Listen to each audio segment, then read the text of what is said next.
नमस्कार, मैं हूं डॉक्टर ऋषा शर्मा और मैं पिछले 9 सालों से ऑटिस्टिक बच्चों के साथ काम कर रही हूं, जिनमें से पहले 6 साल मैंने सिंगापुर में special training in an autistic clinic ली है। और आज यहाँ पर मैं अपने कुछ कॉमन एक्सपीरियंसेस जो हम हमेशा अपने ऑटिस्टिक बच्चों के पेरेंट्स के साथ शेयर करते हैं to make their life easier share करने वाली हूँ। सबसे पहली चीज़ ये है कि अगर आपका बच्चा 1 से 2 साल का है और वो कुछ ऐसे साइंस एंड सिम्टम्स दिखा रहा है जो आपको टिपिकल बिहेवियर से डिफरेंट लगते हैं, कुछ डिलेज दिखाई देते हैं, तो ज़रूर उसका असेसमेंट एक बार कराना बनता है। डिनायल किसी बच्चे की कभी हेल्प नहीं करता, पेरेंट्स का डिनायल। इसलिए अगर कहीं भी 1% भी आपको डाउट है तो बच्चे के पीडियाट्रिशियन से बात करिए और ऑलवेज़ गो बाय अ गट इंस्टिंक्ट्स। अगर ऐसा कुछ होता है तो चाहे आपको डॉक्टर चेंज करना पड़े, but get your child thoroughly assessed, क्योंकि जितनी जल्दी आपके बच्चे की डायग्नोसिस होगी उतनी जल्दी एक तो आपका शक का कीड़ा निकलेगा कि बच्चे को कोई प्रॉब्लम है या नहीं है, कुछ करना है या नहीं है, और दूसरी चीज़ अगर प्रॉब्लम है तो उसकी हेल्प बहुत ईजिली की जा सकती है। एक बच्चा जो कि 3 साल या 2.5 साल पे डायग्नोज होता है ऑटिस्टिक, उसमें अर्ली इंटरवेंशन के रिजल्ट्स, और वही बच्चा अगर 6 या 8 साल के या 10 साल में डायग्नोज होता है या 14 साल में डायग्नोज होता है, तब उस पर जब काम किया जाता है तो उसकी लॉन्ग टर्म प्रोग्नोसिस में, लॉन्ग टर्म उसकी क्वालिटी ऑफ लाइफ में, उसकी लर्निंग में बहुत डिफरेंस देखा गया है। जितनी जल्दी हमारे पास बच्चा आता है उतनी जल्दी रिजल्ट्स हमें मिलते हैं। दूसरी चीज़ ध्यान रखने की है पेरेंट्स की कि ये एक लंबी जर्नी है। जब अगर फ़र्ज़ करिए आपने दिखा लिया, असेसमेंट हो गया, आपने इंटरवेंशंस कराने शुरू कर दिए, लेकिन आपको ये लग रहा है कि बस 6 महीने में मेरा बच्चा ठीक हो जाएगा या 1 महीने में, 1 साल में मैं अपने बच्चे को ठीक कर दूँगी या कर दूँगा, तो वो फेयर नहीं है आपके बच्चे के लिए। जोश अच्छा है, लेकिन you have to be logical as well. ये एक लंबी जर्नी है, तो उसके लिए कमर कसना ज़रूरी है। अपने आप को अवेयर रखना, ऑटिज़म के बारे में पढ़ते रहना, रिसर्चेस के बारे में पता करते रहना, ऐसी रिसोर्सेज जो कि रिलायबल हैं उन पे ट्रस्ट करना, ना कि कहीं सुनी बातों पे, बहुत बहुत इम्पॉर्टेंट है ऑटिस्टिक पेरेंट्स के लिए।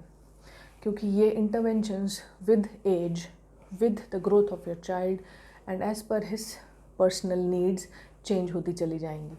कहीं एक पॉइंट पे शायद उसे ओटी की या ऑक्यूपेशनल थेरेपी की ज़रूरत हो या स्पीच की ज़रूरत हो, उसके बाद उसको बिहेवियरल मॉडिफिकेशंस की ज़रूरत पड़ सकती है, उसको थिएटर की एक्सेसरी स्किल्स डेवलप करने की ज़रूरत पड़ सकती है। तो डिपेंडिंग ऑन दैट अपना माइंड ओपन रखिए और कहीं भी स्टक ना रहें।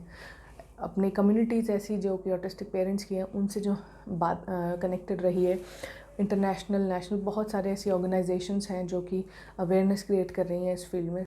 तीसरी चीज़ ये होती है कि कभी भी अपने बच्चे की ग्रोथ को आप दूसरे ऑटिस्टिक बच्चे की ग्रोथ से कंपेयर ना करें, ना ही आईक्यू के बारे में इतनी चिंता करें। आईक्यू बहुत ही ट्रांजिएंट फैक्टर है, स्पेशली यंग बच्चों में, और वो बदलता रहता है। और तो ये सोचना कि नहीं मेरे बच्चे का उससे ज़्यादा है या कम है इसलिए मुझे खुश होना चाहिए या परेशान होना चाहिए, it's a very very unfair way of dealing with your child and with somebody else's child as well. क्योंकि वही जजमेंट जब कल को आपके बच्चे के साथ होगा तो आपको भी अच्छा नहीं लगेगा। इसलिए हर किसी की जर्नी अलग है, उसको रिस्पेक्ट करें। ये ना सोचें कि नहीं मेरा बच्चा कम स्पेशल है, दूसरा बच्चा ज़्यादा स्पेशल है तो उसको थोड़ा प्रेफरेंशियल ट्रीटमेंट मिलना चाहिए। बहुत सारे पेरेंट्स में ये प्रॉब्लम होती है, इसको एक कॉग्निटिव बायस बोलते हैं। ये गलत नहीं है, ये एक मदरली या एक पैटर्नल एक पेरेंटल इंस्टिंक्ट होती है कि हम हमेशा, हमारा बच्चा सबसे प्यारा होता है, ठीक है, लेकिन give that space and respect to another child as well. उसको डिसरेस्पेक्ट मत करिए, और if you expect the same kind of respect for your child. चौथी चीज़ जो कि सबसे इम्पॉर्टेंट है, जिस पर मैं सबसे ज़्यादा काम करती हूँ, वो है nutrition in autism. Nutrition India में मैंने अभी तक देखा है कि बहुत ही अंडरलुक्ड इशू है फॉर ऑटिज़म मैनेजमेंट, और जनरली लोग जहाँ काम कर रहे हैं वो gluten free, casein free diets तक ही सीमित हैं। बट मैं आपको बता दूँ यहाँ बहुत तरह की डाइट्स होती हैं जो फॉलो करनी पड़ सकती हैं आपको, डिपेंडिंग ऑन आपके बच्चे की सेंसिटिविटीज़, उसके बायोकेमिकल इश्यूज़। बहुत अच्छे टेस्टिंग अब अवेलेबल है इंडिया में, जिसके थ्रू आप अपने बच्चे के बायोकेमिस्ट्री को मॉडिफाई कर सकते हैं, जिसके थ्रू उसका mood, behaviour, growth chart, hyper activity, cognitive function, physical strength, focus सब इम्प्रूव किया जा सकता है, बशर्ते आप उसको अर्ली इनफ डायग्नोज करवाएं। नो डाउट ये टेस्ट अफोर्डेबल नहीं होते, लेकिन फिर भी इनके बारे में जानिए and make efforts towards working on these things. Apart from testing also nutritionally बहुत सारी ऐसी चीज़ें जो आप कर सकते हो, जो कि हम करते आए हैं, जिससे कि बच्चों की ओवरऑल हेल्थ पे बहुत फ़र्क पड़ता है। बिकॉज ग्रोइंग एज के बच्चे में ब्रेन बहुत तेज़ी से ग्रो कर रहा होता है, तो ऐसे में अगर आप बच्चे में बायोकेमिकल फॉल्ट्स हैं, बायोकेमिकल ब्लॉकेजेस हैं, जिसकी वजह से बच्चा अपना खाना या तो बिकॉज वो पिकी है इसलिए कम खाता है या वो एब्जॉर्ब नहीं कर पा रहा है, तो उसके लिए हमें उसको हेल्प करना बहुत ज़्यादा ज़रूरी है। हमारे विजुअल हीलिंग में जो ट्रीटमेंट प्रोटोकॉल्स हैं वो हर्बल और सप्लीमेंट्स बेस्ड होती हैं, तो कोई भी मेडिसिन या एंटी डिप्रेसेंट पे हम डिपेंड नहीं करते। हम अपने पेशेंट्स को 10 साल से नेचुरल वेज से मैनेज करते हैं। नेचुरल थेरेपी जैसे कि क्रेनियोसैक्रल थेरेपी मैं अपने क्लिनिक में ऑफ़र करती हूँ, करते आए हैं, और most children can be managed through these things. इसलिए explore all the options before medicating your child. पांचवी सबसे इम्पॉर्टेंट चीज़ है कि अपना माइंड हमेशा खुला रखिए। बहुत सारे पेरेंट्स मेरे पास ऐसे आते हैं जिनको कि ब्रेन वॉश किया होता है कि ऑक्यूपेशनल थेरेपी आपको लाइफ लॉन्ग करानी पड़ेगी, या जब तक आप कराओगे तभी फ़ायदा होगा, और बंद कराते ही रिग्रेशन हो जाएगा। ऐसा ये सही भी है और नहीं भी।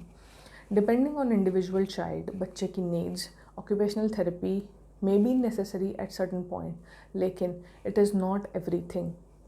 अगर आपका बच्चा फिज़िकली इंडिपेंडेंट है, अपने डेली चोर्स कर पा रहा है, स्पीच भी उसकी ठीक ठाक है, may be not up to the mark, not up to the age milestone that he should be, but वो बोल पा रहा है, तो ज़रूरी नहीं है कि उसको स्पीच थेरेपी की ही या ऑक्यूपेशनल थेरेपी की ही कॉन्स्टेंटली ज़रूरत हो।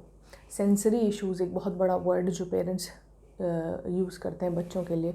सब ऑटिस्टिक बच्चों में कुछ ना कुछ सेंसरी प्रॉब्लम्स होती हैं। कोई स्क्रिबलिंग करता है, कोई स्टिमिंग होती है कि किसी की कोई भी रिपीटेटिव बिहेवियर जैसे क्लिकिंग हो गई, विगलिंग ऑफ टोज हो गई, मेकिंग साउंड्स, या किसी भी ऑब्जेक्ट से एक रिपीटेटिव वे में खेलना, वो स्टिमिंग बिहेवियर, ये सब चीज़ें सिर्फ ओटी से मैनेज नहीं होती।